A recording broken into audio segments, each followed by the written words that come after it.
What up? What up? What's up? Pregaming family, it's great to see you guys here tonight. We are August the 8th.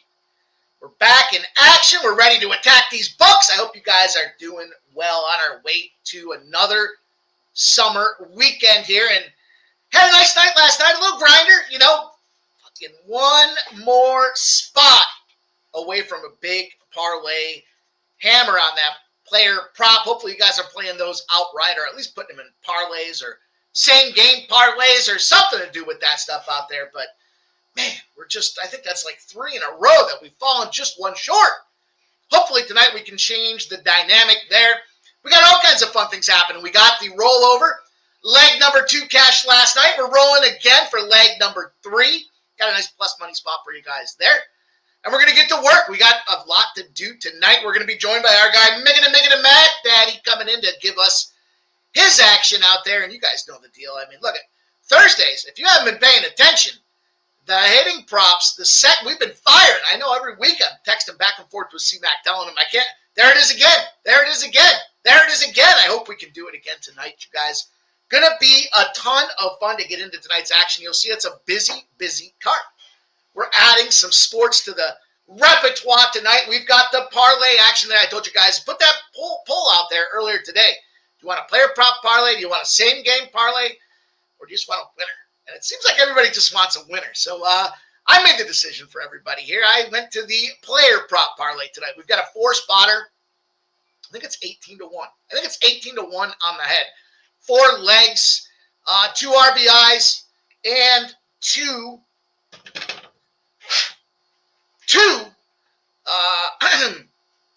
pitcher props out there. Hopefully this audio is okay, you guys. Let's see what's going on. This mic has been dying. Too much screaming. Too much fun. Can you guys hear me okay? Test, test, test. We okay? Somebody say something. Somebody say something. That's not what I was looking here. This fucking mic's doing it again, huh? No bass. How about now? We okay now? We okay now? Sounds like the laptop mic, huh? All right, well, hopefully you guys can hear me. Hopefully we're good. No bass, no mid. Can you hear me is what I'm asking. If you can hear me, then we're going to get rolling. Let me see. Let me try.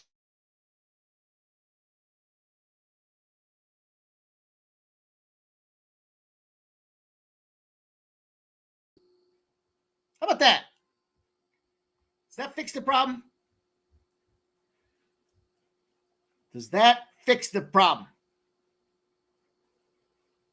Yes, no, maybe so.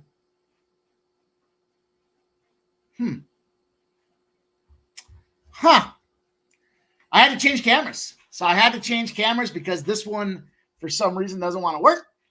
And I think my USB drive, let me try something one more time. Let me try one more thing.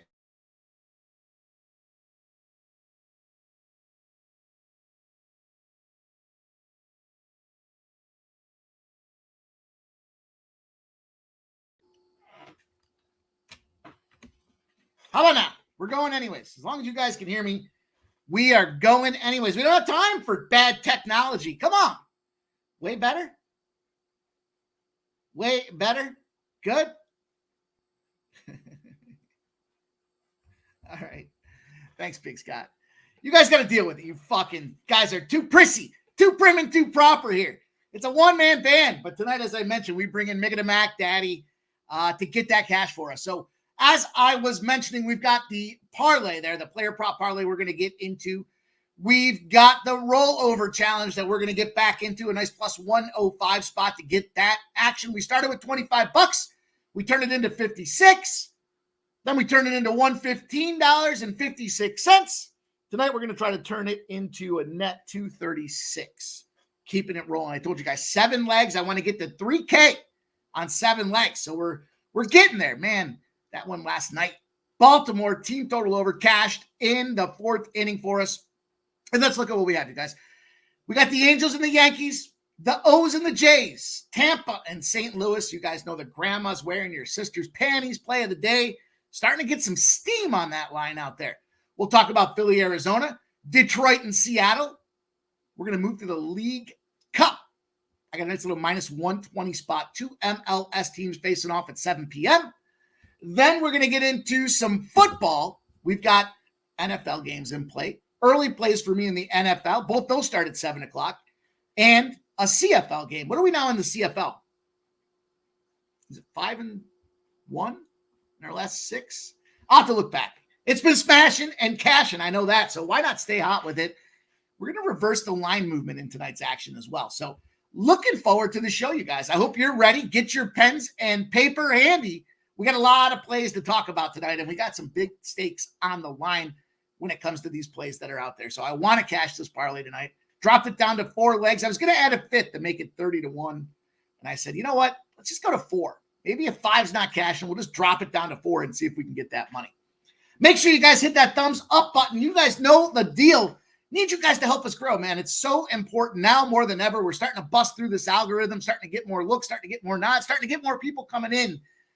And that's where the growth becomes a lot of fun because we're passing this cash along to everybody. It's like Christmas in August now is what we're talking about out there. And of course, in the chat, make sure you guys throw your plays out there. We want to recognize everything you guys are rocking with and don't want to leave anybody out. So let's get to the chat. Let's take a quick buzz around what's going on here in the chat. And we want to start off by shouting out our guy, Joe T. On a hell of a run, our guy, Joe T, is out there. His F Your Under strikes again. He gave you guys a 2-pack today. He went 5-0 the other day. It's under season in baseball, and Joe T is absolutely cashing on it.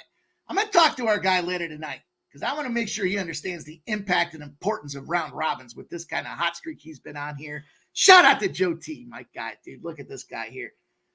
He's got the Reds and the Marlins over 8. That's going to pop off any minute now.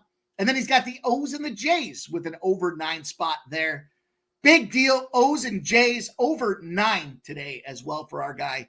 We got a Gausman situation on the bump. You know I love fading that son of a bitch. Let's go, you guys. Deer Slayer Ski says, what's up, Mikey? 2 more sleeps until the UFC. Plenty of spots for us to make money. Looking forward to the Saturday stream. And speaking of the Saturday stream, you guys know the deal. Your preeminent destination for early fight action in the UFC. Found on First Strike. We put it out there last night. You guys always know the deal. It's between 9 and 10 p.m. You can go find that out there. We tweet the action out, but we need you guys. Help us on this one here. This one's like a big rock we're trying to drag. We've been giving you guys winners. We got 2 big plus money spots tonight. 4 plays on 3 fights and a card that's shrinking. You know, the start time has been pushed back to 5 p.m. due to cancellations in the fights. They're going to bring some last-minute folks in there as well, but we need you guys to check that stuff out and drop a comment in the chat. Tell us your favorite play. Tell us who's wrong or right when it comes to those comments. It'll be a lot of fun for us to pull those up and talk about them during the Saturday stream. I always love to shit talk. You guys know that. That's the best part about all this stuff here. Win or lose, we do enjoy each other's company, but man, we've been winning a lot. So let's keep it rolling. Speaking of winning, here comes our guy Stacks, the play of the day. You guys, Ellie De La Cruz over 1.5 bases. That game is literally just popping off. It's monsoon season in Virginia, says our guy Smoke. Justin Likes Beans is on the Reds. Gerald Jones, here we go with a little Gerald Jones action, says, what's up, Pip and crew? Best bet green over 7.5 Ks plus 120. Hunter Green action for Gerald Jones out there. Ronnie Crawford's in the house. You guys know the deal. He's killing the bookies overnight on a regular basis. And he's dropping in here with his dog today. It's play of the day dog. Spreadsheet play of the day dog. Not just any dog, but the spreadsheet dog on the Tampa Bay Rays for our guy, Ron Crawford. And he's giving you that KBO action. Likes Doosan. Get a little Doosan Bears action in his life and get it in your life while you're at it. Our guy killing those bookies overnight. Ron Crawford doing great things, man. It's great to see you guys. Make sure you follow Ron Crawford and show him the support as well. He's giving you guys free plays every single day. There's KBO. You know you can find that look from Ron Crawford. Phil the Kills in the house says, let's go, Rays. He's locked and loaded. Nasty Nate wants the winners. And Jay Peasy says, what's up, motherfuckers? Let's go, Jay Peasy. I was looking to see what's going on here, Jay Peasy. I believe you cashed again, my dude. I believe you cashed again. And yes, Jay Peasy cashes again. Making that money is our guy, Jay Peasy. Another winner for him. Gave you guys that Mets and the under. 10.5, a little sweaty. But he got that cash, and that's all that matters. Shout out to you, Peasy. Hope you're feeling better, my friend. Julian Cesario says, what's up, Pimp? 3-0 this morning, tailing the early show. LFG. Man, my guy Dutch and I were working on this Olympic NBA or Olympic basketball today. We threaded the fucking needle. We got that Serbia first half +9 and then nailed that last 5 minutes of the game, jumped in there and live bet USA, and it was never in doubt. It was never in doubt.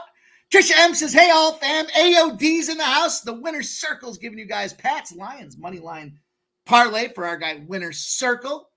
Markel's in the house. Great to see Markel. Sancho, he's giving you guys Rays, Blue Jays, and Angels. 11. What am I, fucking eye shot now, too? 11-2? 11-2? Angels +1.5, I think is what he meant there. I think that's a key error. I think. I was like, man, am I looking at a horse race? Sancho, did you get into horse racing, my friend? You should. It's a lot of fun. It's a lot of fun. Juggler 23, my guy coming in with his action. The Reds -0.5 run, first 5, 4 units. There you go. His 40-unit plays. 43-20. Leaning over 34.5 in the Panthers Patriots game out there. Like some scores out there in Panthers Patriots. AOD says our long lost uncle Brandon Whedon says, what up? What up, Brandon Whedon? Let's do it big tonight, says Justin likes beans. Jerry Davis, he says, what up, Pimp? Y'all seeing the Slaughterfest going on in Montreal? The damn favorite's going down. I did see that. I did cash on -125 earlier this afternoon. Just a little fun. Disaster, no intro music and bad audio. Restart. Oh, the audio is there. The intro was there. You guys, I don't know, man. You guys sitting on the sidelines? What's going on here? What's going on? Want to make a bet?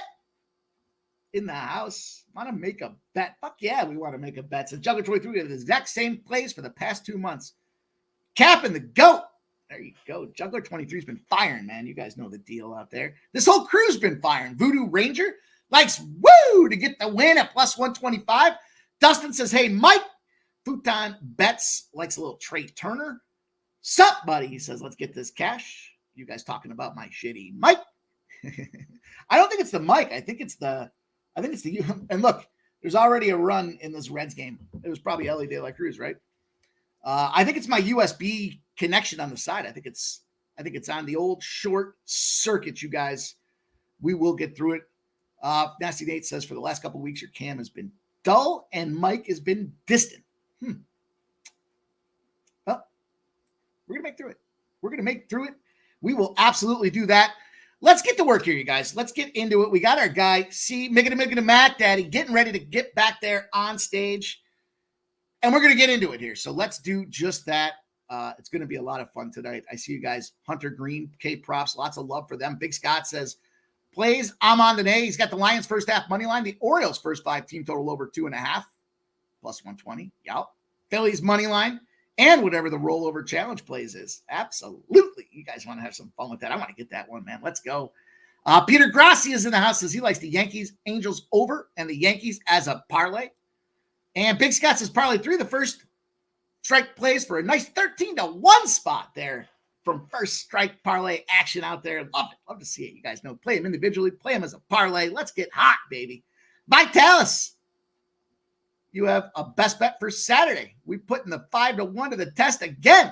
Hell yeah. Dude, not only is it a best bet, but it's a big bomb. So not only, I'm not just going to crawl back in and drop a -140 on you guys. We're going to come in and give you a banger. It's almost a 2-1 spot out there, straight up. Not to mention when we get in there and start banging first round K props, second round K props out there. So shout out, it was Ellie. Jerry Davis says Ellie went yard. Stacks cashes in the first inning. Things you love to see. Tarek says, what up, Big Mike? Angels dog of the day, ? And now it's 2-0 Reds. All right, guys, let's get into it.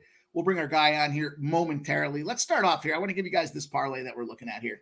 Here it is. It's 18-1. Plenty of time to get it in. Boz for the Tampa Bay Rays. Now, he's priced at 4.5 Ks, and it's a little juicy to the over for the 4.5 Ks. He's on a target here to hit about a 5 spot. Let me pull my notes up. Where did my notes go? Where'd the notes go? Notes. Who took my notes? There they are. I found him. This one just came down to basically his most recent form out there for Boz. Guys got some opportunity here. Not overly stretched out in this perspective. 4.5 K props juiced to the over. I bought that down to the 4+. You saw what we did yesterday with those K props out there. Really every one of them was in play. It didn't matter if we bought them down or not. Then I went I got the over 5.5 Ks. This guy at home is dynamite. 3 straight wins in a row for Seattle. And he's been hanging and hovering around a sub-1 ERA. So I just left his at 5.5 Ks. I went to Santander for Baltimore to get the RBI action. Specifically looking at this game here, because it's Gausman, I do want to get my fades in there. You'll see that as we get to that game. I thought that was a good opportunity for us to go with this guy that's been just red fucking hot. And then I'm going around the horn to Philadelphia. And, as far as Santander's concerned, by the way, 15 at-bats, 4 hits, 3 home runs, 5 ribbies for a 267 out there against Kevin Gausman. And, the old switch hitter. But he's hitting a 250 out there against righties, and Gausman's struggling at home. That's the deal. When it comes to Gausman, we fade his ass at home. Big spot there for action. And let me drop this out there too, and then we will bring our guest on to get into business. Business time here. Rollover day 3 challenge. We got $115.56 on the line after starting with $25. We hit 2 in a row. We're trying to get to 7. We're trying to get that 7 to be over 3K. Starting with a $25 bucket. It's a parlay today. It's a little hip to be square parlay. We're looking at the Yankees and Seattle, and we'll talk about these games here momentarily with our guest. Hopefully he's not going to come in here and start talking about not good looks. I mean, the one part I had with this one here is I don't like that Detroit still doesn't have a listed pitcher. Let me just scroll down and see if that has changed. It still hasn't changed. I don't know. Maybe they're just going to go. Maybe they're just going to go to, the outfield. Maybe they're going to bring in Mitch. Mitch Henninger is going to come in and throw pitches. I don't know. But I want to get involved with this Seattle team, and I want to get involved with this Yankees team. Yesterday, we cashed on this spot with the Mets when it comes to the Yankees today. You got the West Coast dog gets the win.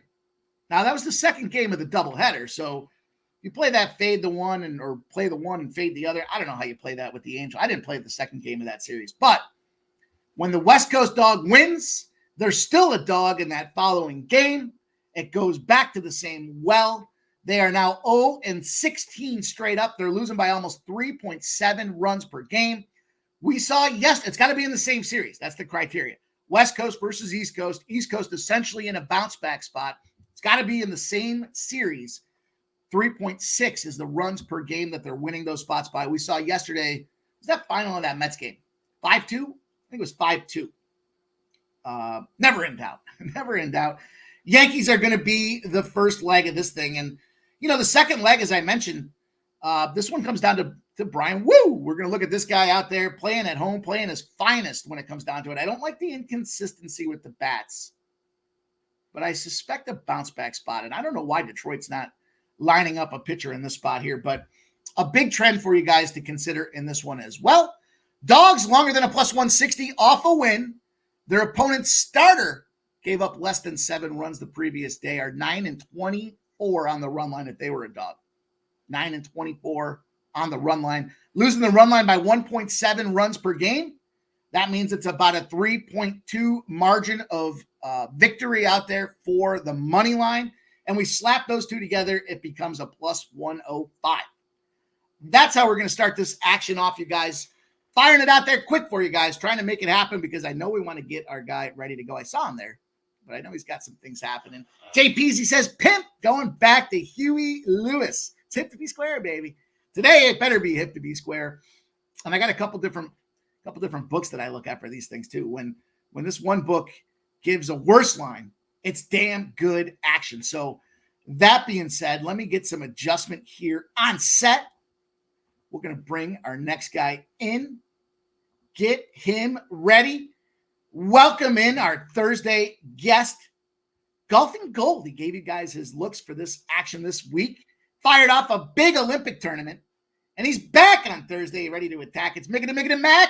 Daddy, what up? Mikey, what's going on? What's going on?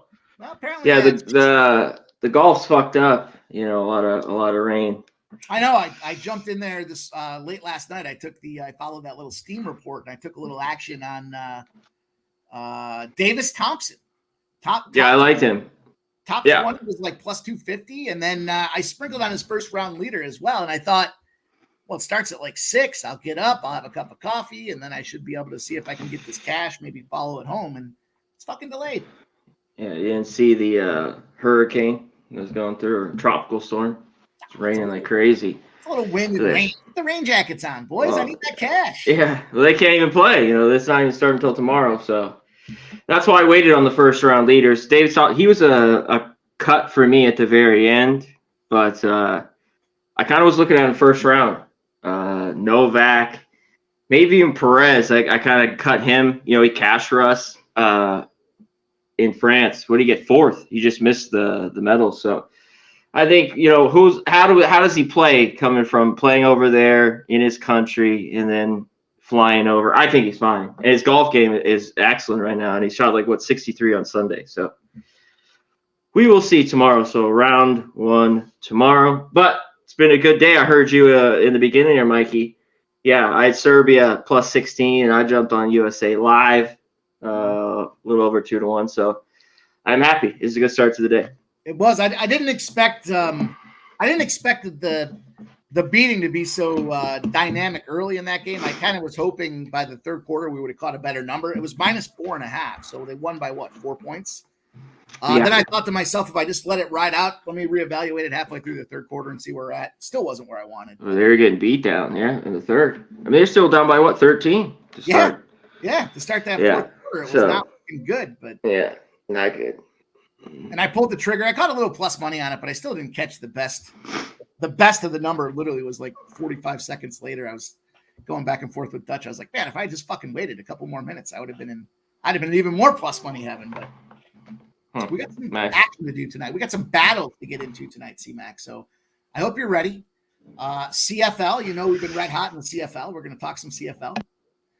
We got the NFL. We got 2 preseason games out there as well, and a little League Cup action. So we're gonna expand the portfolio tonight to see if we can't find big money all across the board. It's a smaller baseball card, but C-Mac, we open up Angels and Yankees. We saw yesterday the doubleheader. We saw that the Angels came out and got that second game, no problemo. Now we got a line that opened up at minus 220. It's now gone to minus 235 with 90% of the bets and 89% of the cash on the Yankees. And a total that's clipped up a half a run. 97% of the bets, 97% of the cash on the over. It's Tyler Anderson starting at 3.05 ERA, 8-10 on the season.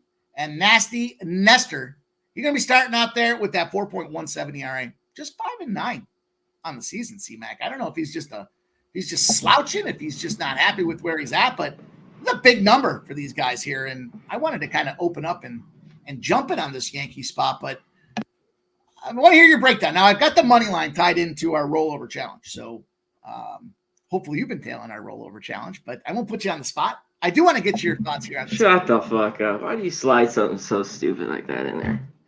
Anyways, shout out to the chat here. I'll take it over. My guy Justin, Stacks as always, Dustin, Futon Betts, Steven, my dude Joe T. Shout out to my overs, dude. I saw you killing it lately. Old E, Kelly as always up in here. Trisha, Robert Franklin. He's got Horschel. It was tough for me. I got to 25-1. It was tough for me just not to take him how well he's played there. You know what I mean? And I think his game's pretty good. And I think the rain kind of helps him, and a really good putter. So Ken Wood, what up, my dude? Shout out to all you guys, Brandon the Great, everyone in here. Appreciate you. Let's get to it. This game looks like it might be a little bit of a rain delay. We have, not the best weather all year long. Tyler Anderson has been good for me all year long. And I mean, he's basically, hasn't really got blown up. He had that run shitty start a month ago. I think it was against Detroit. since then he's been solid. I've been on his unders a bunch, and I'm on it here. I could get buried. I just think the weather's not great. We could have rain delays. Now that messes with the pitchers. So if this is dropped to an 8, I got an 8.5 at minus 105 here, Mikey. I see 8s now. Yeah. Everywhere. I mean, this isn't the 8.5 to 7.5. I mean, I have the 8.5. So if 9 gets me, Cortez, the one spot where he's been good is at home, and the Angels' bats against lefties early on in the year were great. This team really hasn't hit lefties in the last 6 weeks.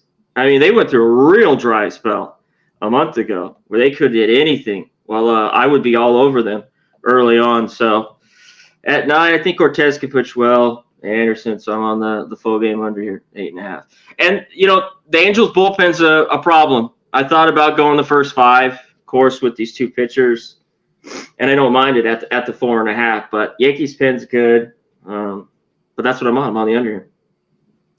Little under action. The weather is what pulled me off of jumping in on that over, because originally I was looking at it and I thought, give me the first 5 over, give me the full game over, give me the Yankees team total over.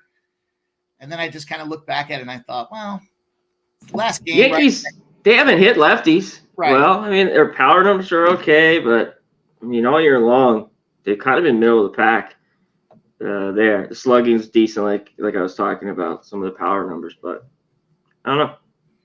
I hope it doesn't rain, and if it does, I hope it's a quick rain, because I did jump in here. I did take the Yankees. I did lay the wood. Wow, wood boy, lay it. Just based on the run line there, just based on, again, that trend of the now the 0-16 spot there, the West Coast teams and those dog rolls.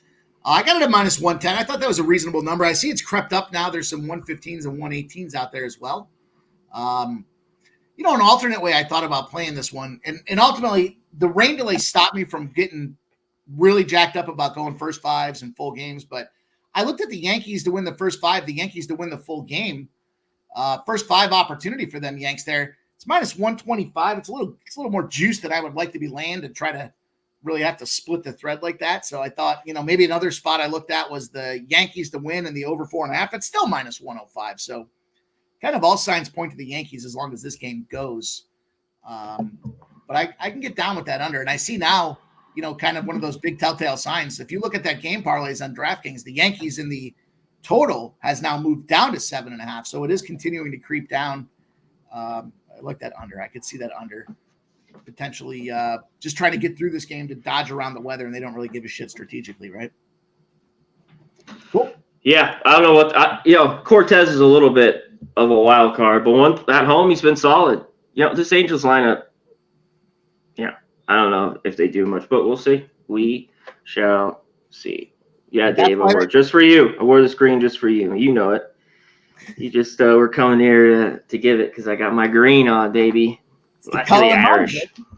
It's straight. The color of money. It's the luck of the Irish. It's the color of money. What else you want to talk about? Come on. Let's go, guys. We got a game rolling here as well. 7 o'clock again, right around the corner. We got a lot of stuff to get to, so we got to get a brisk pace here, you guys. Toronto Blue Jays home dog slightly. They opened up at plus 100. They're now unlock your iPad first. Whoops. Real quick, Jared. Yeah, the Angels' pen's been better. I just think they're still as bullpens go in spurts, with teams. But I still the last years, even this year, have been awful. But you're right, the numbers have been a little bit better the last month or so. But I don't trust them.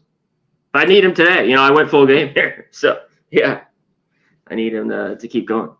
We've got 62% of the bets and 71% of the cash on the Orioles.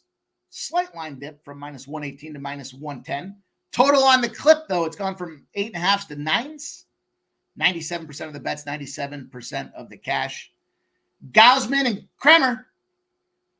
What are we going to see here, C-Mac? Talk to me about this game. I've got, I think everybody knows that I am on record as saying Gausman, especially at home. I want to fade this bag of shit. I got a couple spots I want to talk about here, but the floor is yours, my friend. What do you think about Toronto and Baltimore?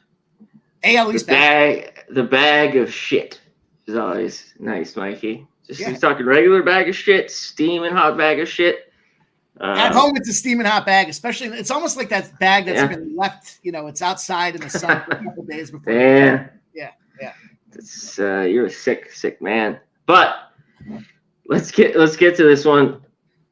Yesterday was 8.5. It got there. I'm on the over. It's tough for me not. Orioles games have just been money. It's crazy. The last, I think it's 13-2, something like that. Their last 14, 15 games. And I love these pitchers. You already hit on it in this one. Gausman, something's wrong with him. He's just, when he's on, he's got good stuff. I've seen the last few years. But he's leaving pitches up. He's got to keep it down. When he's rolling, if he's got the split rolling, he's very good. But both these teams have seen each other a bunch, obviously, divisional game, and I think they could get hit. And our guy Dean hasn't been great on the other side in this one. I think the O's are the side. At this line, even though they've kind of slipped up, they've been a little bit better of late. They kind of hit that rough patch, but all teams do. When we play 162 games, it's just going to happen. You're gonna have some bad streaks, but I love this team. And I went back here. I heard you say Santander. I love that look. Good numbers here. I think that's a solid play, especially the number you're getting, Mikey. So I endorse that full. And I have to go back here to Vladdy, just because I got 145. Another guy, solid numbers after an 0-for last night. I have to take him against good old Dean. I think he's got 4 bombs. The homers 5-1. The RBI's plus 145. I took it. And one other, as I go through this lineup, I always have these trouble like Henderson, Santander. I love Adley Rutschman. He's been in a bad skid. Mountcastle's just been so-so lately. We got to get to the number 1 pick here. That's been red hot, Jackson Holiday. How can you not take him? I mean, he's had ribbies. His ribbies again, it's plus 225. I'm not saying bet crazy here, but he's been just tearing the ball. He's got, a hit in 5 or 6 straight, a few homers even. So his RBI, plus 225. You had to take it. And a little on the homer in there. And I kind of like him in the 7 spot here. I will shout out my guy Subhuman Gaucho. He and I were talking the other day, and he was like, yeah, I had this Jackson home run prop. Oh, beautiful. He got it, excuse me, at 12-1. And then I was looking yes. And I saw it on Fanatics, and they had it boosted again to 12-1. And I was like, is he going to do it 2 days in a row? So I didn't take it, but I thought about it. And he goes yard. And again, he goes yard. So now they're juiced. Now they're wise to it. Is he going to be the first? What is he, a rookie? He's going to be the first rookie to go 3 games in a row with home runs or something like that. They juiced that shit way down now. So they're not looking to take any chances with this guy. He's definitely a threat out there. I was a little surprised he didn't say O'Hearn. I like a little O'Hearn action. I like it. He's left me at the altar a few times, but, I'll still invite him back to the party. But, yeah, I like that Santander action. I'll tell you, the action that I jumped in on with this one here, I broke it into 2 pieces. I didn't go with the full game. I guess I don't know why I didn't go with the full game, but I took the first 5 over 4.5. I like we talk about it. If you want me to quantify bag of shit, again, at home, this is a factor for this guy. But if you look at it, this last game, they were able to win the start. It was an 8-5 start for him, but he's got that 4.75 ERA. That last game particularly, and this goes back multiple games, 4 earned runs. He let up 5 runs total. He had 2 home runs. He walked 3 dudes. He only had 2 strikeouts. If it wasn't for the bats firing in the Bronx, he would have gotten fucking crushed. And then on top of it, we look at the Jays, when they're not a huge dog is defined by 250 or more. They're following a game that they allowed 5 or more runs. The over is a perfect 12-0 in those spots. So not a huge dog, let up 5 or more runs the previous game, 12-0 to the over. They allowed 7 runs yesterday. They lost that game. I don't expect it to change with Gausman on the mound, but I love that. We saw it here. The metamorphosis of me betting first 5 team totals over has happened right here on Pregaming. They're typically plus money spots, and you can definitely get pitching mismatches. I like it. It's got me a little bit even yesterday with the O's. I mean, but you got to stick to your guns. You're getting plus money again. Like, it got 2 right away and didn't get anything. But that's how bad, Kelly just put it in the chat, this Jays bullpen is. They got a bunch late. They got 2 in the 7th, 3 in the 8th. And that's why full game at 9. The over. Hey, Baltimore, I don't really love their bullpen. They were very good early on. I don't think they have a great pen. And I think that could hurt them in the playoffs. And maybe they're still another year or 2 away from maybe winning it all. But, I think we get some runs in this one. onward and upward. Lots of games to cover, you guys. We want to make sure we get them all in for you because it won't do us much good talking to you guys about them after they've already started, unless you want to let's rip it. So let's go. Tampa and St. Louis. I'll try to keep it brief on this one. Line opened at -132 for St. Louis, now -124. 77% of the bet, 62% of the cash. Reverse line movement. The total started at 7.5, has moved up to some 8s. All the cash coming in on this over here, C-Mac. Baz and Gibson. Baz at 3.6 ERA. Gibson 4.04 ERA. And I'll tip my head a little. I like the form that we're seeing with Baz here as of late. I know his last performance, we can isolate some of these things, but he's a young guy. He's got some opportunity behind him. And I like this Tampa Bay team here, 0-2 against this St. Louis team this series. But both games have gone under this number. 4-3, 5-2, 7 seems to be the sweet spot. Do you think we see these Cardinals keep continuing to find success against this Tampa Bay team, or do you think they have a chance to step up and make some shit happen? Yeah, this game was a little bit tough for me here because I still don't have trust in this Rays team, but I think they're the play. I'd be honest. In the end, I think the Cardinals, might get here in the playoffs, 59 and 56. But Baz, I like him. I've been on him. Even last year, I've seen him coming up through the minors. I think he's got good stuff. 3 starts this year on the road, but all of them pretty good, basically quality starts, Mikey. And the only thing always with the Rays is this lineup, and they score some runs. Right. But I think they can. Kyle Gibson, he's been Kyle Gibson. He's 7-4. He's got a 4 ERA. He has these games that have been pretty good. He consistently, it seems like he's going to give up 3 or 4. It's just, can the Rays get it done? But I thought there was pretty good value here with the Rays to sneak one out. I leaned under. I mean, in the end, I stayed off, but that was for sure my look in this game. What'd you have? Hit me with it. Yeah, I got the old grandma wearing your sister's panties again. Yo, parlay here? Everybody forgets the again. It's again. That's what's most critical about it. Again. She's a one-time panty stealer. She does it all the time. Habitual panty stealer. I took Tampa in the under 8.5, you guys. We saw the spreadsheet dog being on this Tampa Bay side of things. Shout out to Ron Crawford. And shout out to our guy, Razor Sharp Picks, checking in from vacation. Hopefully he's enjoying himself out there, doing his thing, living his best life. Family man. Cashing all over. He cashed earlier today as well. Shout out to you, Razor. Tampa Bay. If you want to know Tampa Bay specifically, not just do I feel that Baz is in better form, but Gibson sucks at home. At home, he's a 4.92 ERA. That's almost a 5. On the road, he's a 3.43. No strikeouts his last game, 3 walks. They got busted up in his last start. It was a 14-3 performance out there. And then the under tied in there for me. So I'm kind of marrying together the intersection here of the spreadsheet play of the day, which is Tampa, and then this under. Tampa Bay unders, when their bullpen is firing. How do you define bullpen firing? 3 straight games without letting up a run. They're 11-40 to the under in those spots. 11-40 to the under. I got the under 8.5. Now, this has come down. There's 8s out there now, and I haven't looked to see what DraftKings has for their best number now. Let me take a peek while we're in it. This morning, I gave it out at Tampa and the under 8.5. I'm still good with 8. I mean, if you got to take the 8, the worst case, there's a lot of bad. Well, it's down to 7.5. Huge moves now to 7.5. This under getting steamed, C-Mac. I think it makes sense. I think there's a good chance that we see another lower scoring game between these two teams. And we just need Gibson to hold up to his end of the bargain. That's what I think we have to have happen in this game. For the under, but for the Rays, you need them to score some runs. But everything to me, there are still some 8.5s though, as I see it. I mean, have you refreshed it? I have not. I'm just looking at DraftKings as kind of the predominant source here today. Slap Kings, Tax Kings, the old Tax Kings. Tax Kings. We'll get into that that dilemma another time. There's still a few. There's some out there. Okay.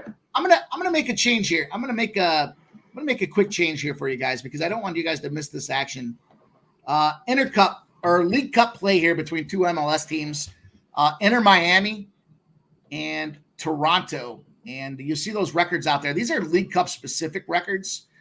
And the way I wanted to attack this one just had a lot to come down to, looking at these teams. They have familiarity with each other. Both these teams are very capable of going out there and scoring goals at any given time. There's a couple ways I wanted to take it, but some recent steam moves on Inter Miami kept me off of taking the inner side. Originally, I was going to go Inter Miami and both teams to score. Recent spot there. I'm trying to pull it back up here. The big loss there to the Mexican Penal League program there that was Inter Miami. They're going to have to get themselves in a bounce back spot, or they're going to have some difficulty with standings and qualifying and advancing in this Inter Miami game. This starts at 7:30, so we got a little bit of time to work on this thing. But again, that last game, they lost that thing 2-1. Not their finest moment. It was right to the end of that thing was draw. They still were able to score. They still were able to put some goals in the net. They did beat Puebla, though, 2-0 prior to that. So they're not finding any misses when it comes to the goal. On the other side with Toronto, this team's been firing. We look at what they're doing out there. The New York Red Bulls, they beat them in an extended time, but they did beat another Mexican Penal League program at 2-1. So the kind of moral of the story here is both teams, I think, will find some goals. I like this game to go over the total. I think there's two ways that you can look at this one. I took Miami, both teams to score an over 2.5 at -120. That was a full unit play for me. I put a half a unit on the Inter Miami to win and both teams to score.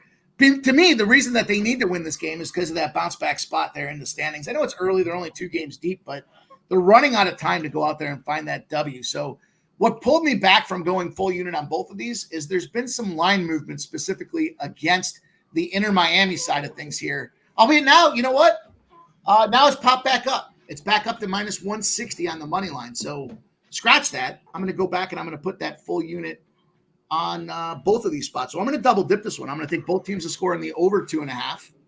And I just had to do the refresh. See, yeah. Listen, you tell me and I will do it. I had to refresh. Now I see Inter Miami and both teams. Inter Miami wins and both teams to score is down to +160. So we're moving in the right direction.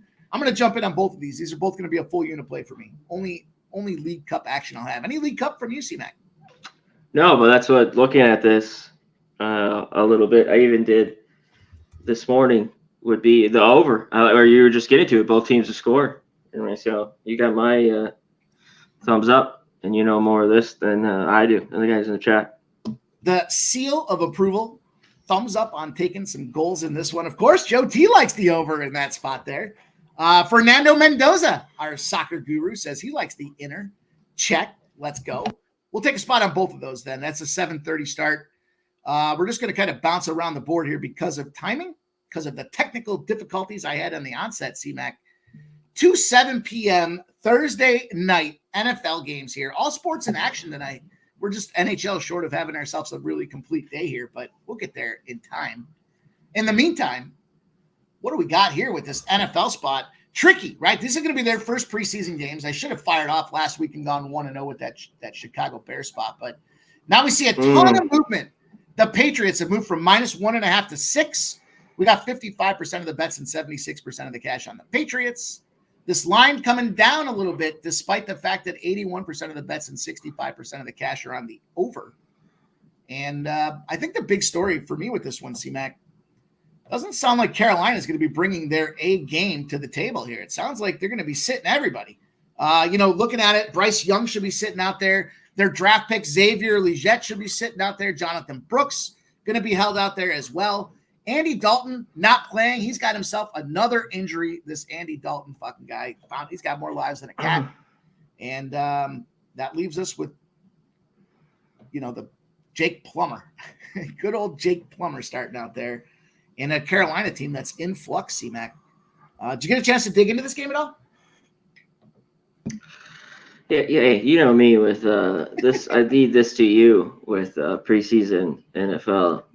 They're mostly watches for me, except if I really see something or even live. We talked about it last week. That's when I'll look to it.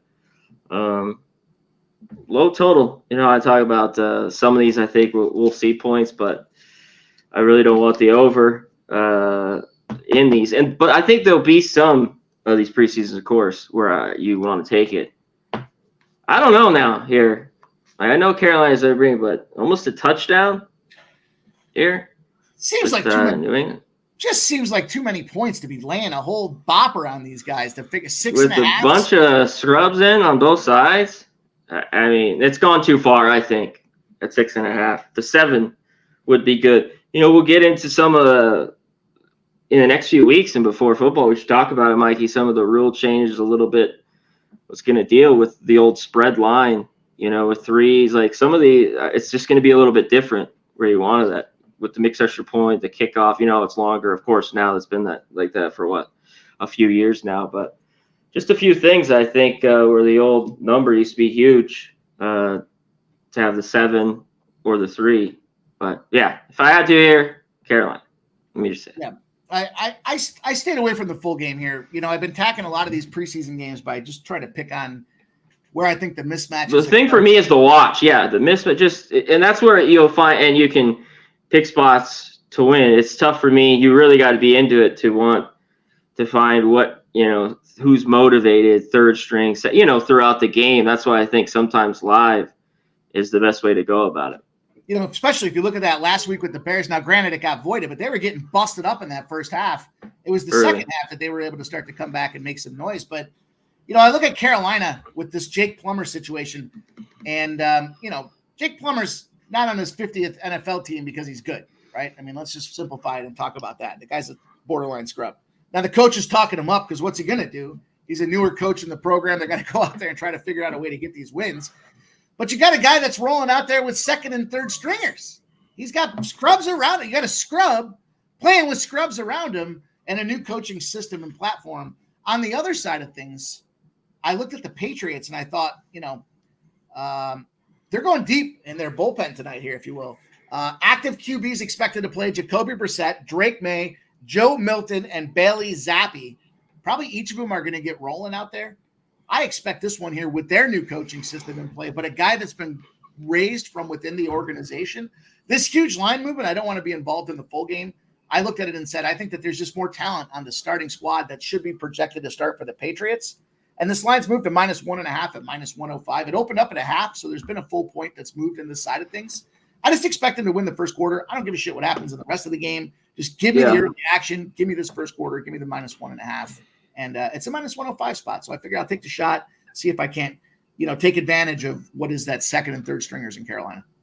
How much time is Jack Plummer going to play in this game? You're just talking about 2 drives, 3 drives. I mean, the problem that they have too with some of these guys is you can't let them get hurt, right? You can't. They do get hurt. Your depth is crushed and decimated. Now you're bringing in, you're calling Peyton Manning back up, asking him if he wants to come back into the NFL, and I just don't think they can afford to risk that opportunity. He's too slow. In my estimation, still got an arm. Yeah, he does. He does. I don't know. His arm was starting to go there at the end. Hey, I'm not gonna. Come on. He had a tough time getting the ball past 20 yards at one point there. AOD says, 1-800 Gambler. AOD, man, if you read the tea leaves, brother, we can find some gold in them hills. I think there's gold in those hills. I got some more gold that I want to drop on you guys here with these hills as well. I'm going to do the same thing with the Giants. We saw this series. We saw what's happening here in the practice. We've all been hearing about the fighting that's been taking place. All the guys is Neighbors going to play? Who's going to play for these teams, and what do we know about it? But Neighbors probably won't be playing out there, right? They don't need their best, weapons out there making things happen. The Lions probably going to be starting predominantly their second stringers across the board because they just don't have shit to play for in this preseason. There's a couple of auditioning pieces that they're going to try to make happen. And then I go back to the quarterbacks again. We're not going to be seeing Jared Goff out there slinging the rock for the Lions. On the flip side, still haven't really decided whether or not, Daniel Jones is going to go. I don't expect Daniel Jones to go. I haven't read this as of late, but Drew Lock. I expect Drew Lock to be better than anybody they can sling out there for the Detroit Lions side of the house here and feasting on a team that, again, Detroit Lions playoff team with expectations to go to the NFC Championship this year. You don't fuck around in week 1. The audition point's going to be week 3 for these guys in the NFL. You're not going to find, all their key components rolling out there right off the hop. But I just think Drew Lock, again, in this spot, a better quarterback than what we're going to see that's being faced by that Detroit Lions team. Doesn't mean I don't like the Lions to make some moves throughout the season, but we're talking about the preseason. We're talking about teams that have players that are trying to make some moves and strides. And I think there's a spot for the Giants here. The first quarter, -1.5. This has moved as well. Started at a half. It's now moved -1.5. And the thing about that -1.5 is we have reverse line movement on the total. So we have a little pros versus Joe spot.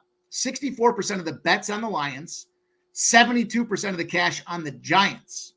The lines come down in some spots to 3 for the full game. 3 for the full game. I'm just going to take this first quarter again, -1.5 or +120. And I hope that my read here on both these teams and what they have to play for and the pieces that they're going to trot out on the field. Big Scott says, I'd rather take the Lions backups than the Giants. Of course. But think about this.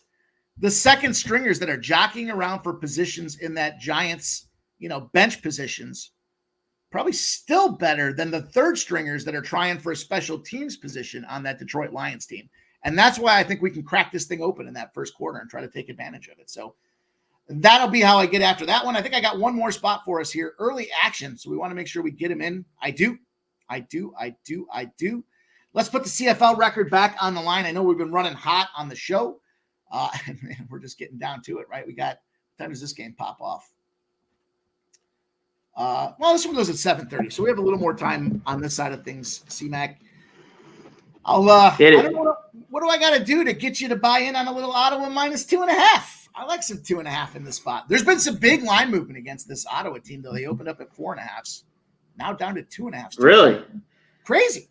When did they open at this? I'm just looking at Action Report that's telling me where they opened. So I'm assuming it was DraftKings. Don't look at Actions opens. They're just fucked. They get their look aheads though from DraftKings. And DraftKings is one of the first books to post a number. See, I always look at this dilemma because a lot of people will look at Pinnacle's the sharper book, but they're handicapping the initial line that's been opened.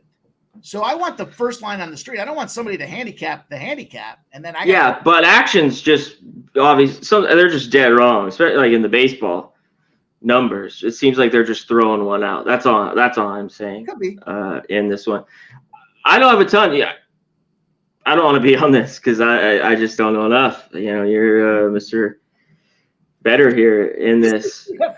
I'm a degenerate gambler. I think this line's moved too much. So am I, but I'm too limited. By the way, that last NFL game for this idiot UPS guy who rang the doorbell this is the game I'd maybe look over. I'm not crazy about it, but it's 35.5. Maybe we could get some late points and that could get that game over out of the two. But yeah, tell me about Ottawa. Why can they get this done? Hit me with it. Fill me in. Let me start off about Saskatchewan. Last game, disgusting. Defensively, and they're a short rest team out there. So definitely a problem, I think, when you got to look at just like the NFL, despite the fact they got quirky rules that go into it. When you got those short rest situations, you got to turn that thing around fast and try to right the ship. And it's, you're offensively speaking, if you look at what the Roughriders are doing out there, they got Shea Patterson, right? We know Shea Pat. We saw him with, what was he, Michigan? Wasn't he the Michigan quarterback, Shea Patterson? And he's doing well, 62.3% on the season, 1,300 yards. Injury festival for the Saskatchewan team. So not only was their defense a shit show last week, they got 5 dudes sitting out this week. 3 of those guys are on the offensive line. 3 of them. I mean, that's the majority and lion's share of this offensive line. On the other side of things, Ottawa's won 3 straight games. Combined, they're only allowing 20 points over their last 2 games. So they're holding teams down to an average of 10. Don't have to be in the old mathematician business to understand that if you got a team in the Saskatchewan side that's allowing 28 points a game and a shitty defensive performance the last time around, this defense is stout. They got the benefit of rest. They got themselves a 3-game winning streak. They're 4-0 at home. Their quarterback, Drew Brown, is completing more pass percentage than what we saw with Shea Patterson at 65.6%. And he's crushing them through the air. That's the challenge for me, is the air game, the air raid that they could put out there. If you got a suspect defense, your quarterback's going to have to throw for his life because they should be down. You're playing a team that doesn't allow a lot of points to be scored against the board. Yeah. And now you got a quarterback that's out there averaging almost 600 more yards so far on the season than you're out there putting up. He should go out there and slice and dice. I don't get why this line's dropped to 2.5. I'm going to take all those factors in my favor and just think that somebody dummied this line down thinking they don't know shit about the CFL and they took Saskatchewan, or they're just dismissing and undermining the importance of having a full offensive line and a defense that can go out there and play the game. They're allowing 390 yards per game on offense by that Saskatchewan defense. So I think it's a slice and dice fest out there. I do like this opportunity. I don't even think we see the over. It's at 48.5. I think Ottawa's team total should be able to get to that number for us. Yeah. What's that number? The Ottawa team total right now is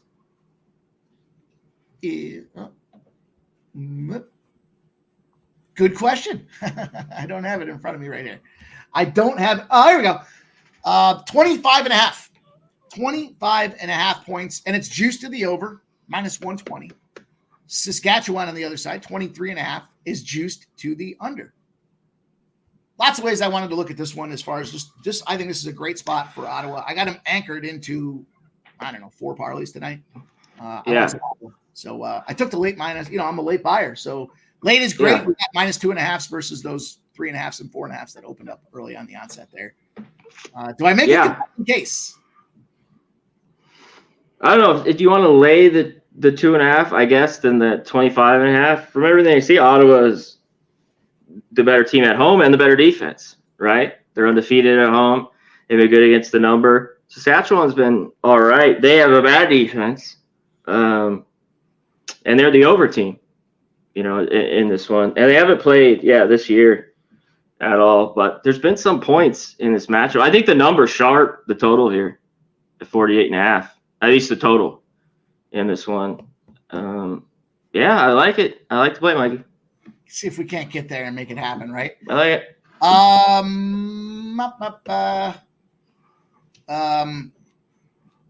Wow, look at this.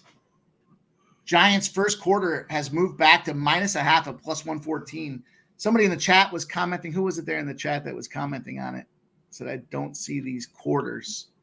DraftKings, go to NFL preseason, and the 5th line over is quarters. I see minus 0.5 at plus 114. So I laid a little chalky on that thing, and it looks like it's moved back just a little bit. We'll see what happens. Yikes. That's not where I want to be. I don't want to be on the opposite side of that movement. Fanatics had the minus 1.5 at plus 120 earlier today. If you guys are in the Fanatics game, but hush is the word because I'm going to try to bang them over the fucking head. They voided my plus 2,000 transaction. Guess what? They didn't follow statutory compliance in New York State, CMAC. I'm going to fucking wring those necks. I'm going to do everything I can. You guys don't know the deal. If you ever get a voided transaction here, we've got a second now that we've covered a lot of this action. What do you do if the sportsbook fucks you and voids a transaction because they had an error in the line? Well, first of all, you're a half a sleazy scumbag for trying to exploit the error in the line. I'll raise my hand. Second off, each state has a terms and conditions, if you will, from the Attorney General's office and the State Commissioner of Gambling as to how they can handle those factors.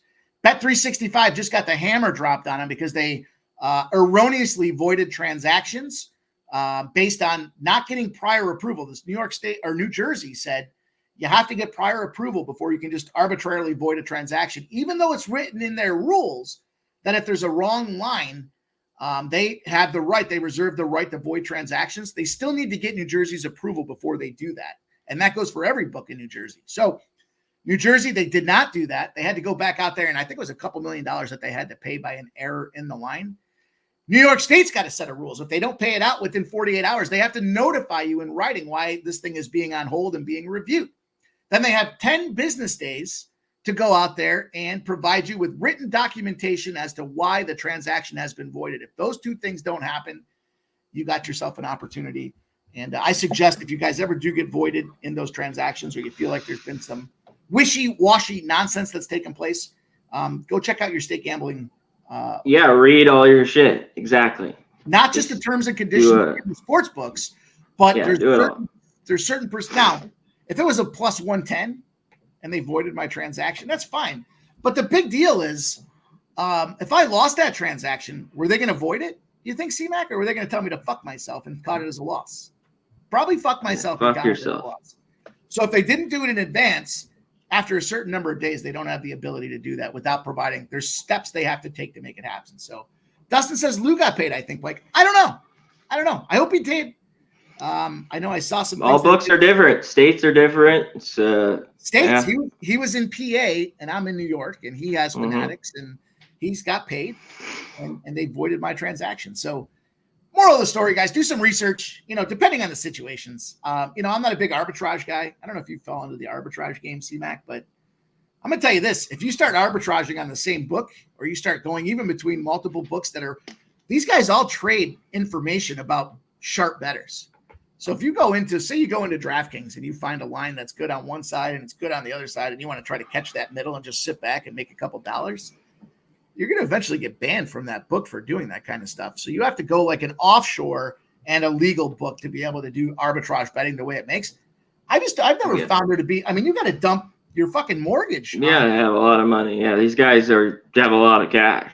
I don't want to put my money up for $3 in net profit just to sit back and hope that I made the cash, right? But there's guys out there that do that for sure. Yeah.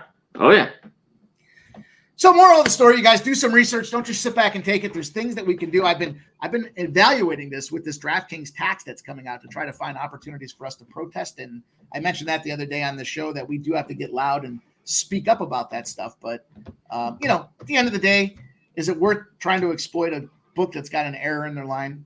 Probably not. You're probably not going to get that money, but in this case, I'm going to hold them to the fire. I'm going to hold their feet to the fire. I got one more. Tomorrow is the last business day for these fuck sticks to provide me written documentation before it's an automatic payout, I believe. So what happens? Dipshit fuck sticks. Get it, Mikey. See, Nick, I don't fuck around, my guy. I came from the world of big business, and there's policies and procedures in place to make sure the little man does not take it in the anus. Speaking of taking it in the anus, them Dodgers last night, right at the end of the game, took the big L. After them Phillies bats came to life. C-Mac, don't look now. Everybody was shitting on him. I said to everybody, C-Mac, be patient. These Phillies had to play through the All-Star break while the rest of these teams got to go sit on vacation for a couple days, sipping Mai Tais, margaritas, and enjoying their women's presence. Phillies had to go carry Major League Baseball on their back because they're so goddamn good and represent the That being said, we got this line for the Diamondbacks that opened up at -110. It's now -120. We got 2 games left on the baseball card. We got 47% of the bets and 50% of the cash on the Diamondbacks. Then we see this total has moved now to 10.5. Shop around. 96% of the bets, 97% of the cash. A lot of talk about this Allard guy and shouldn't be in the show. C-Mac, he's got a 4.5 ERA, but with all due respect, Montgomery, 6.37 ERA. He's 7-5 on the season. And we got ourselves a little battle royale here. I did take this over earlier. I wanted to take the Phillies. I still may pull the trigger on these guys, but I was able to get the 9.5 at -115. What do you think about this game? Yeah, if you like the Phillies, just keep waiting. You keep getting a better number. It's remind us, wherever it was, 108, 105. It's up to +115 now. So just maybe keep waiting a little bit. I doubt it. You get 120, +120, but maybe you do. Listen, I was on the Phillies all 3 games against the Dodgers. The Dodgers just aren't a great baseball team right now, and they ended up losing game 1 with Glasnow, but I was right back on them the next 2.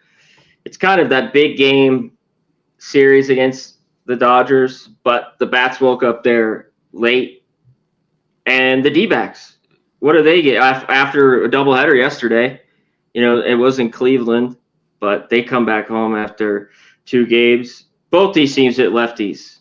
Well, that's why you talked it off the top. There's going to be runs. Kobe Allard has been great. And in the minors, he's been all right, but he's just so hittable. It's crazy. It seems like if he gave up 3 in 4 innings, that's probably solid. Mikey, with Allard in this one. Montgomery, he was just awful, obviously, to start the year. One thing lately, though, he's kind of been off and on, good start, getting rocked again. He's had some good starts. So, and out of these 2, he's the better pitcher. I get the move a little to the D-backs. I don't want him now. I'm just going to stay off the side. I think we get runs. I'm going to look to props. I think, Schwarber hit 3 bombs yesterday, but Turner, Harper, Bohm against the lefty. I've just, ever since early on in the year, I've been off him, and the bombs haven't been there for him. You know, they just haven't. The power numbers still solid. He's a gap hitter anyways, we talk about. This is the guy I want. 3 straight games with 2 hits. Nick Castellanos that I've finally been on. I didn't take him at all to start the year.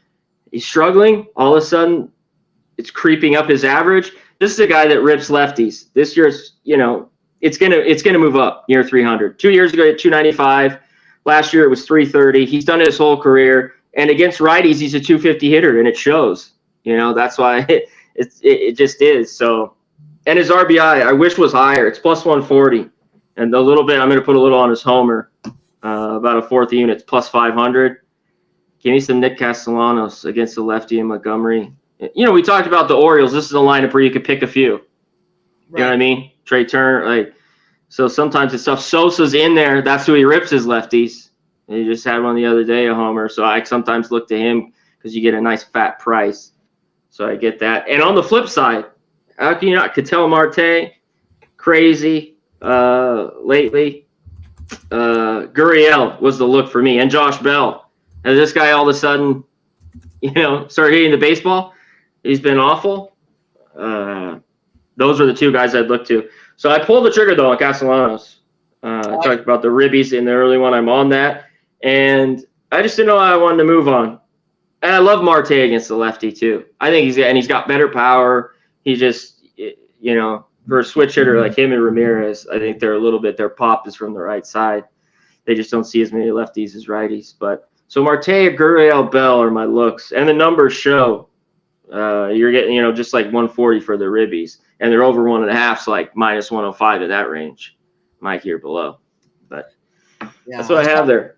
I saw a lot of steam there coming in on Trey Turner as well, and just kind of made sense when he's my ribeye play of the day. I put him in the 4-leg player prop that we had for a couple of reasons. You know, we talk about, you see Montgomery with a 6.37 ERA.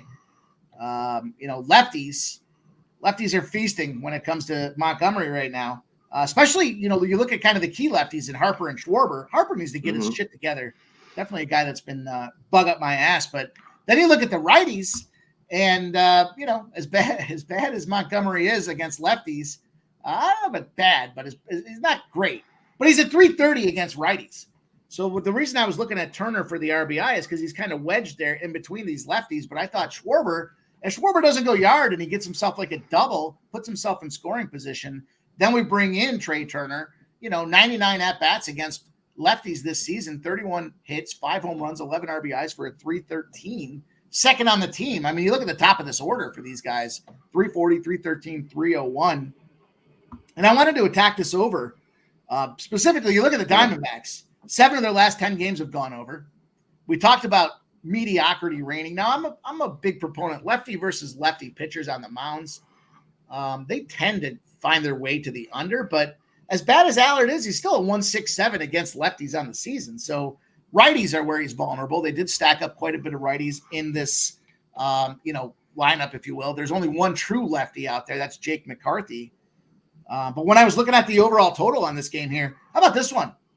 Arizona coming back home after being on the road with no rest. They're 11-3 to the overs in those spots. And they're getting cranked. We're seeing the totals are averaging 15. They're losing those games 6-9 on average. 15 runs we're seeing on average in those games. The Phillies are 11-0 to the over. If it's the regular season, they're not a plus 110 or greater dog coming off a win. So we got to keep our eyes on where that pivot point is out there. But what kept me back at the Phillies, they're not playing great in series openers. They're 0-7 going back to July 12th in series openers. The Diamondbacks are 12-0 in series openers in similar spots out there. So you kind of got that intersecting zero where it comes down to, well, are the Diamondbacks the auto play? They're not for me. I would play the Phillies before I play the Diamondbacks. Not just for allegiance, but I just think it's the right price for the Phillies. It's too far out. You talked about the everything screams it. And then the pitchers, like if there's some different pitchers on the mound, maybe, but the travel, just everything seems like pitchers getting hit, the bullpens taxed, and runs in this game.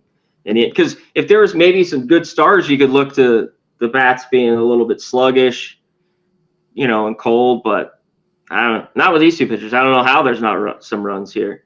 So, and there's some 10.5. There's still some 10s. Listen, if I got the 9.5, I kind of missed it, but that's what I'm looking at. And I initially liked the D-backs, but not at minus 130.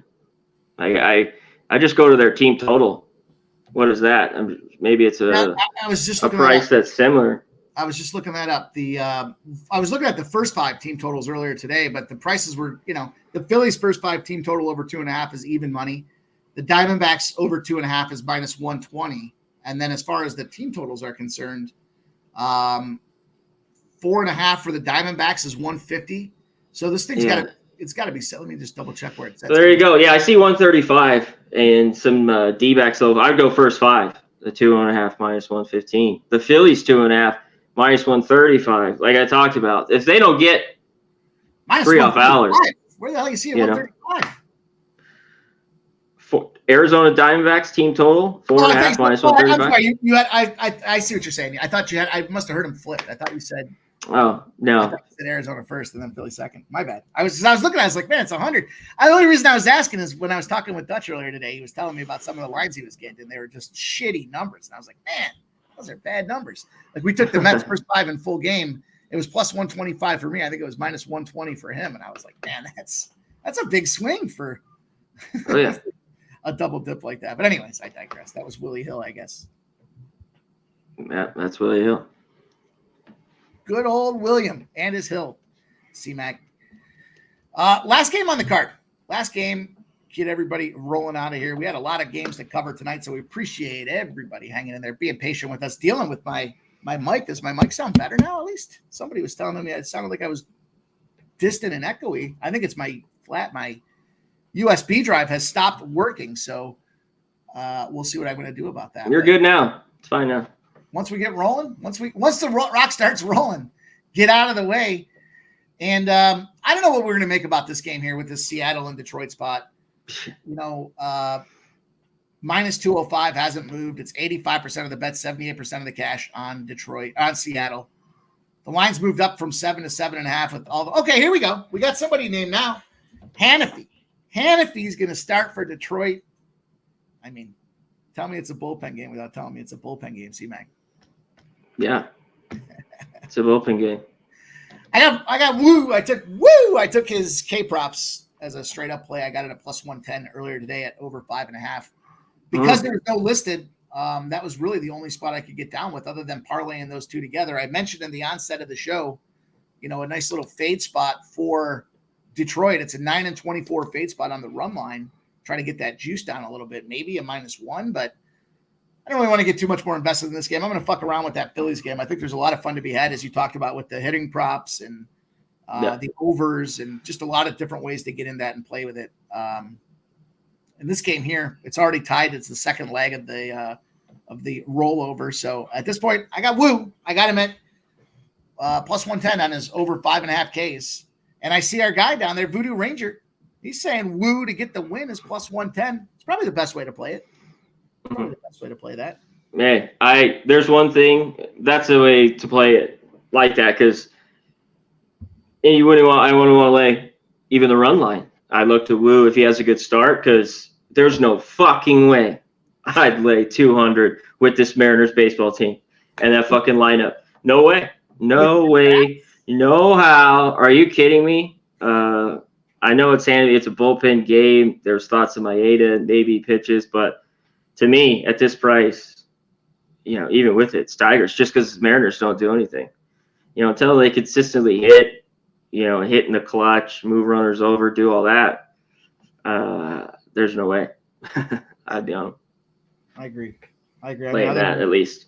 Just wedging them into that money line spot was to make it a plus money opportunity. I'm going to need the Yankees to do their part before I can. They're at home. These are the games they need to win. But I just don't think they should be this big favorites. Like last night's total, sitting at 3s and 6s, and the 3 gets bashed, and then it looks like the 6. Well, I got a 7, and I thought that might cover, and then this explosion at the end again. I mean, we're still at 3.5s again. FanDuel doesn't have the best 3.5. I guess they kind of do. Bet Rivers is kind of tied with them for the best 3.5 on a total. And I mentioned it at the start of the show. Woo, he's got that sub 1 ERA at home. Woo, in his last 3 starts, sub 1. And he's 3-0. He's holding opponents to a 165 batting average when he's playing at home. So if there was he's been very good. Sorry, Mike, but he's going to start getting hit. I mean, I just don't think he's this good of a pitcher. And he's had to deal with some problems, and he's worked through them, which have been good. And he hasn't been crazy, especially lately, deep in games. Like, he just needs to go, I think, 5 or right around there, 5 or 6. But he's been able to get it done. He's been good. Yeah, I think that's going to be the way that we bow on the show, my guy C-Mac. All right. I know you're a busy man. I know you got college football. You got the NFL coming up. Then, of course, college basketball. Time to shine is coming up for you, C-Mac. And I know you're grinding, my guy. So what's cooking? What's going on in your life? What do you want to tell the people? Nothing. Just hit the like button, as I say on here. You know where I'm at, Connor Mac picks. Yeah, college football. The work is getting done, and the NFL. The last years, NFL, it's not that it's been awful. There's just been some, but I've had some really dominant years, and I'm hoping this year we get back to it in the NFL. Some of these big contests I'm in, I take care of business.